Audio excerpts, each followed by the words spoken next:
स्वागत है क्लास 12 के विषय राजनीति शास्त्र के लघुतरीय प्रश्न सीरीज 2 में। आज का हमारा पहला प्रश्न है, गुट निरपेक्षता का अर्थ स्पष्ट कीजिए। बताता गुट निरपेक्षता का अर्थ है किसी सैन्य या राजनीतिक गुटों में शामिल न होकर स्वतंत्र विदेशी नीति अपनाना। शीत युद्ध के दौरान यह आंदोलन शांति संप्रभुता बनाए रखने के उद्देश्य से शुरू हुआ, जब विश्व दो गुटों अमेरिका के नेतृत्व वाला पूंजीवाद गुट और सोवियत संघ के नेतृत्व वाला समाजवादी गुट में विभाजित था। तो भारत इसके संस्थापक सदस्य देशों में से एक है। अगला प्रश्न है, शीत युद्ध के बारे में संक्षिप्त में लिखिए। तो शीत युद्ध द्वितीय विश्व युद्ध के बाद अमेरिका और सोवियत संघ के बीच वैचारिक राजनीतिक आर्थिक टकराव था, जो 1947 से 1991 तक चला।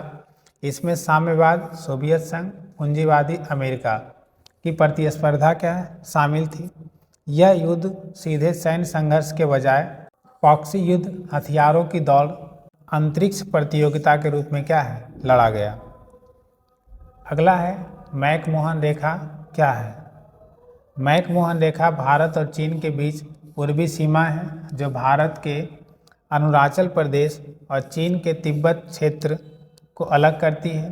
इसे 1914 में भारत और तिब्बत के बीच शिमला समझौता के तहत ब्रिटिश भारत के विदेश सचिव हेनरी मैकमोहन ने खींचा था।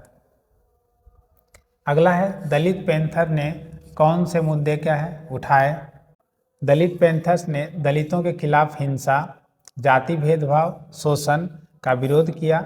उन्होंने समानता, सम्मान, शिक्षा, रोजगार में अवसर और संवैधानिक अधिकारों की रक्षा के मुद्दे उठाए। साथ ही दलित चेतना को बढ़ावा दिया। एक ऑब्जेक्टिव क्वेश्चन भी पूछा जाता है, दलित पैंथर्स का गठन कब हुआ?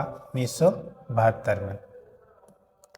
अगला प्रश्न हमारा, 1969 में कांग्रेस के विभाजन के क्या कारण थे? तो बताता हुआ उनके विभाजन के कारण, पहला है नेतृत्व के लिए संघर्ष। आपस में लोग लड़ रहे थे, हम प्रधानमंत्री बनेंगे कि हम बनेंगे। राष्ट्रपति चुनाव में पार्टी में विवाद, और आपस में संगठन में वैचारिक मतभेद। ये सब मुख्य कारण थे जिसके कारण कांग्रेस पार्टी में हुआ? विभाजन। अगला है, भारत में विविधता में एकता का आशय स्पष्ट करें। तो बताता है कि भारत में विविधता में एकता का आशय है कि विभिन्न धर्म, भाषा, जाति, परंपरा और सांस्कृतिक भिन्नताओं के बावजूद देश एकजुट है। यह भारत की पहचान और ताकत है, जहां लोग आपसी सम्मान और सद्भाव के साथ रहते हैं। यह विचार राष्ट्रीय एकता और समाज में सामंजस्य बनाए रखने में सहायक है। भारतीय संविधान भी इस विविधता को संरक्षित करता है। अगला प्रश्न है, आतंकवाद क्या है? आतंकवाद एक ऐसा हिंसक कार्य है जिसका उद्देश्य डर फैलाना और राजनीतिक, धार्मिक या वैचारिक लक्ष्यों को जबरदस्ती हासिल करना है।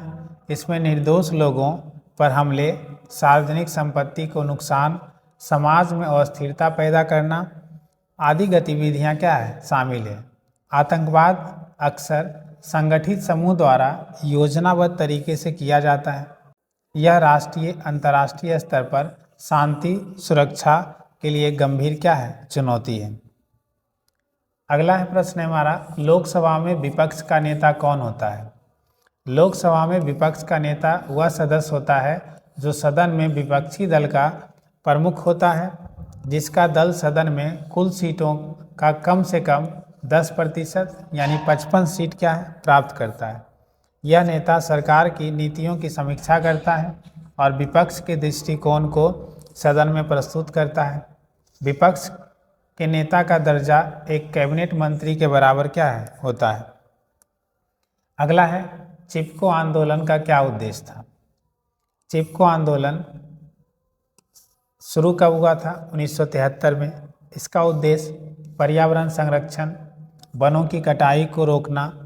यह आंदोलन उत्तराखंड यानी तब के उत्तर प्रदेश के ग्रामीण क्षेत्रों में शुरू हुआ, जहां सारे लोग पेड़ से चिपककर वनों की कटाई का विरोध करते थे।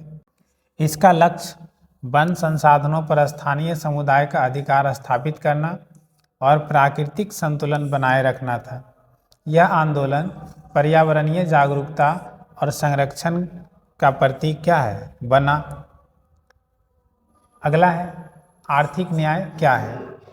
आर्थिक न्याय का अर्थ है समाज में सभी व्यक्तियों को समान आर्थिक अवसर और संसाधनों तक पहुंच प्रदान करना। इसमें गरीबी उन्मूलन, आय में असमानता को कम करना और वंचित वर्गों को सशक्त बनाना शामिल है। इसका उद्देश्य समाज में धन और संसाधनों का समान वितरण सुनिश्चित करना है ताकि सभी को सम्मानजनक जीवन जीने का अधिकार क्या है, मिल सके। तो उम्मीद करते हैं वीडियो आपको अच्छा लगा तो हमारे चैनल को लाइक एंड सब्सक्राइब करें। धन्यवाद।